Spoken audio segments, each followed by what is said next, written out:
এ দ্বিগুণ দ্রুত কার্য করে বি এর থেকে।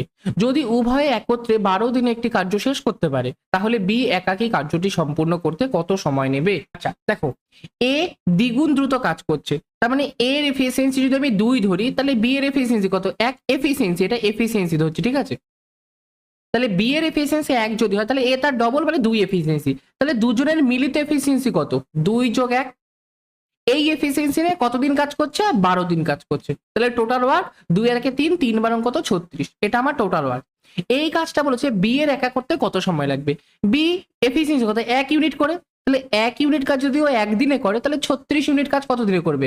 36/1 মানে 36 দিনে করবে। তাহলে সঠিক উত্তর কোনটা? 2 নাম্বার অপশনটা কারেক্ট অ্যান্সার। আচ্ছা, পরীক্ষাতে এরকমও বলতে পারে যে এ কয় দিনে কাজটা করবে, তখন অ্যান্সার কি হবে? 36 এর এফিসিয়েন্সি 2, তাহলে 18।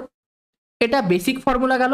আর যদি তোমরা এই ফর্মুলায় করতে যাও যে এন গুণ কর্মক্ষম, কোশ্চেনে দেখবা তুমি যে পরীক্ষায় এন গুণ কর্মক্ষম তোমাদের দিয়েছে, তাহলে কি হয় ফর্মুলাটা? এন প্লাস 1 ইন্টু ওদের দিন সংখ্যা, এটা আমাদের টোটাল ওয়ার্ক হয়। আর যার কম এফিসিয়েন্সি তার এটাই দিন সংখ্যা হয়। যেমন আমি যদি এখানে ধরি দ্বিগুণ কর্মক্ষম বলেছে, তাহলে এন এর জায়গায় 2 বসাও যোগ 1, তাদের দিন সংখ্যা কত? 12। তাহলে 2 আর 1 3, 3 বারং 36।